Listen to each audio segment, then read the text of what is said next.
one of the best articulations of India's foreign policy priorities actually came from the previous Prime Minister, Manmohan Singh, in November 2013, when he was talking to the heads of missions, basically to the foreign service officers. And he basically outlined 5 priorities for the Indian foreign policy. The first was that, India's foreign policy had to create a conducive world order for India's development priorities to enable India to grow. Second, that India's development prospects now and for the future were absolutely linked to the world economy in every way. So, which basically means that India is heavily dependent on globalization continuing. That's a very important component for India's foreign policy as well. The third is that India cannot work this, the foreign and security policy by itself and manage globalization or link India with globalization on its own. It has to work with other major powers. In fact, all of the major powers. India does not have a choice of being in either one camp or the other camp. So that's another very crucial priority. The fourth that he outlined was that if India wants to play a greater role at the global level, it will have to build up more regional cooperation and connectivity as well. And then last but not the least, there was also a sense that India would also import its values of a plural, secular, multicultural, multi-ethnic, liberal democracy as an inspiration to the others. So, and this may in some ways be in contrast to the China consensus, or the Beijing consensus as it's being called, which is that you really don't need to worry about liberal democracies to develop. You can have that without that. So in some ways, this is, you may call this the New Delhi consensus, and there's very much that part of it. Now, we are, of course, in 2020, and we are under a new government, which, as we all know, is much more of a nationalist, populist, right-wing Hindu national government in that sense. And it's also a majority government, whereas the previous government was a minority government. But even this government has carried out 4 of those 5 principles that have just articulated and the previous Prime Minister had articulated. All of those still remain a priority. So, for example, you will constantly hear the Foreign Minister, Subramaniam Jaishankar, talk about how India needs to grow to become a $5 trillion economy. And that's, I think, an important kind of driver for India's approach. Where I think under this government, India has probably been the weakest, and maybe there's even some reversal, has been on the 5th principle, where the principle of promoting India's values of a plural, secular, and liberal democracy. Domestic events, particularly around the Citizenship Act, for example, or the National Register of Citizens, has shown that that may not be as much of a priority for this government as it was for the previous government. So that overall, I would say, is the broad kind of approach of India's foreign policy, that it's very much driven by the development objectives. And in that, just expanding that a little bit further, the connections are also to engage with the Indian diaspora, which is the largest in the world, which also remits over $70 billion a year, which is more than the foreign direct investment. Now, of course, remittances are not the same as foreign direct investment, but they are coming into the Indian economy. So that's another key aspect of India's engagement with globalization as well. In some ways, the most obvious ones are the domestic insurgency, particularly of the so-called Maoist or the Naxalite movement, which is very dominant in the poorest parts of the country. In addition to that, you also have the issue of Kashmir. And in some ways, India's handling of that has had external repercussions as well. But that is certainly an issue. It may not be as perhaps debilitating as others may think, but it is an important aspect. The whole controversy over the National Register of Citizens is a new challenge, certainly at the human security level, at the level of the rights of minorities, for example. In some ways, the challenge to constitutional issues as well. In addition to that, I would say cross-border infiltration. So this is a little bit internal but external as well, because obviously it's coming from across the border, but very often we see that there is some support systems within India as well, which are allowing for this kind of cross-border infiltration. And this is not just in Kashmir, but in other parts of the country as well. Then I would argue corruption is a major element as well, which is an internal security challenge, certainly. And you can see that India's Prime Minister and this government sought to address that by the process of demonetization. It did not work as well, but that was certainly the thinking behind that. India is also a rich country, but a poor state. There is a very low level of tax collection. And so that needs to be stepped up as well. In addition to that, I would add that India is also energy poor. Almost something like 70 to 80% of its energy needs at the moment are being imported. And most of this is oil and gas and other fossil fuels, but there are other aspects as well. And so that's a big drawback for India. How to become energy sufficient or self-sufficient is another challenge. So those are the kind of range of internal challenges that I would talk about. Actually, let me just loop back a little bit to the corruption part, because although India is the world's largest democracy, India also has the dubious distinction of having perhaps over 40% of its members of parliaments having some kind of criminal record.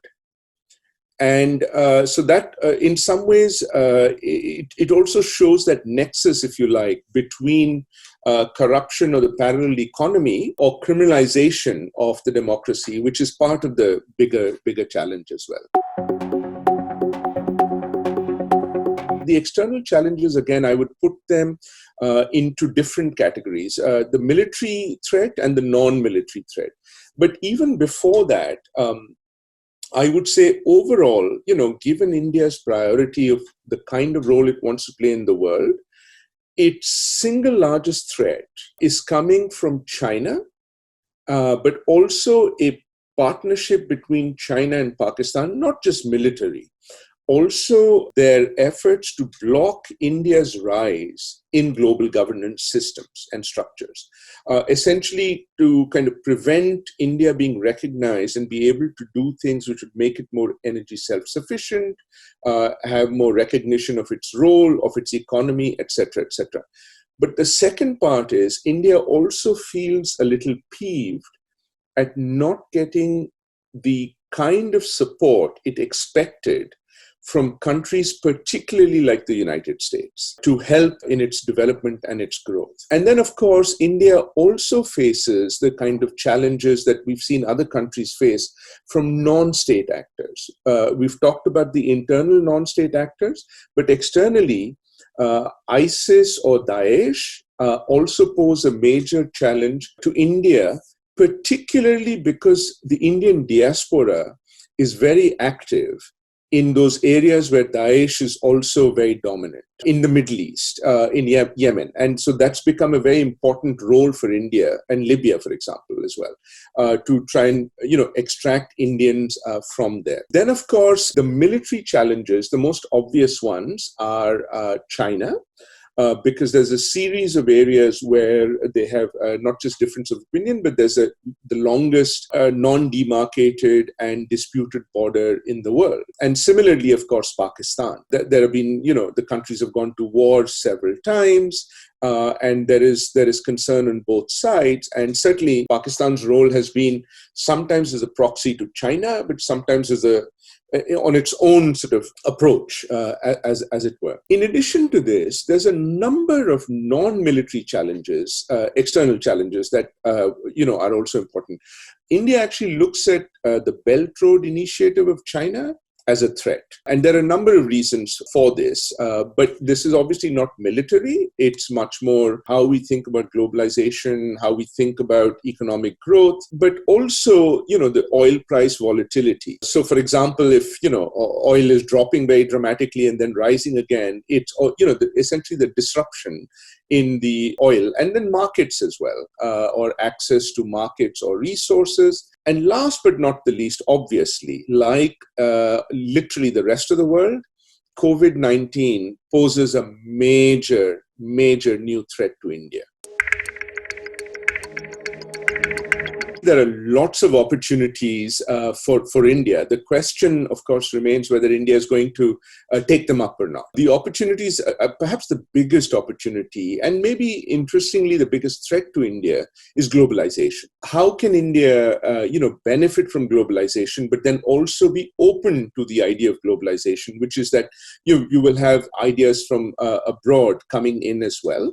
And I would say certainly there are lots of areas of strength of India. And let's go through them, literally. I think at least India's electoral prowess is absolutely solid and something that we can be, happy about or proud about. That's number one. But number two, democracy certainly needs to be strengthened, and there's a lot of possibility for that. Second, India's economy is certainly, was growing even at a time when the rest of the world was in deep recession. India's economy was one that was growing. But the problem is within the various sectors, there's great unevenness. India's service economy is perhaps world-class. India is quite competitive in that area in terms of its people, but also in terms of the kind of services that it can provide, not just software, but a whole range of services as well. Where India is weak, relatively, is in the manufacturing area. That brings down a little bit, and perhaps the weakest element here for India is agriculture. Now, people may actually argue, and I would certainly argue that these are all opportunities for India to grow, because if they can get all of these sectors going, then you can see that India is going to become unstoppable in many ways. So that's number one, the opportunity that India has. Number two, it's true to say that the post-Cold War era has really opened up India to the possibility of starting to play a major security provider role. Now, India in the Cold War was doing that during the UN peacekeeping operation, but in the post-Cold War era, we're now seeing a greater role of India within its region and beyond. In the Indian Ocean, for example, India now carries out more than 22 joint exercises, including with China, with Russia, with the United States, and almost all of the NATO and European partners as well. So it's very much also a security provider in that sort of way. It's multicultural, multi-ethnic being, and is also a very strong asset that India can and should leverage. The other opportunities, obviously, are India's vast and very talented diaspora, because they really do India a lot of proud everywhere in the world. And I think that's something that perhaps India may not sort of leverage enough. The other opportunities are actually series of plurilateral groups, of which India is now actually a very active member. And I'll just list out a few of those for you. The G20 is an obvious one. The BRICS group, which is Brazil, Russia, India, China, and South Africa. India is also now, as part of that, a member of the New Development Bank It is a member of the Shanghai Cooperation Organization. It is the leader in the Indian Ocean Rim Association, and as well as the East Asia Summit. But perhaps one of the most important new developments has been something called the Quadrilateral Security Dialogue, which is a dialogue between the US, Australia, Japan, and India. And many people have argued that this may well turn out to be something like the NATO of the East, which with the role of keeping the US in, leaving China out, and putting Japan militarily down, in the sense that there's obviously the historical baggage that Japan brings, which some may want, not necessarily look at very positively. So I would argue that there are really opportunities within the economic sphere, within the democratic sphere, and the security area. Certainly, for sure, there's a lot of opportunities there as well. And I think certainly in the global governance sphere as well, given the kind of role that India is playing in the United Nations and United Nations systems. We've seen the best example of that in peacekeeping, but there could be other aspects where it could grow much further. India actually now recognizes that the world we are in today is and I'm using the words of the foreign minister here, Subramaniam Jaishankar, that it is a multi-axial order. Think of it like a chess, but at 3 dimensions. Unfortunately, one might argue that the dominant discourse in the world tends to be binary. It tends to be bilateral. It tends to be you're either in our camp or you're not. You're with us or you're against us. But the world is much, much more complex today. And we've seen this already, even in the approach that you see vis-a-vis, for example, the United States with its allies and its quote-unquote enemies. It's very much in flux. So some allies are seen as more inimical, and some enemies are seen worth engaging with as well. And it's the same approach, I think, that India needs to look at, that it cannot afford to be in any one camp. It is not in India's interest to do that, because India has its own priorities and objectives when it comes to any number of these reasons. And I'll give you 1 or 2 concrete examples on that as well. Essentially, that is why India recognizes that it also needs to engage with Russia and indeed with China, with which it has so many issues, as with the United States. Now, of course, there is a prioritization within that engagement. And in my opinion, I think the United States is right on top. But, India is not going to stop engaging with the other countries, because it also has very specific issue bases cooperation with them, which is important for India's future. For example, the New Development Bank, or the whole international financial infrastructure.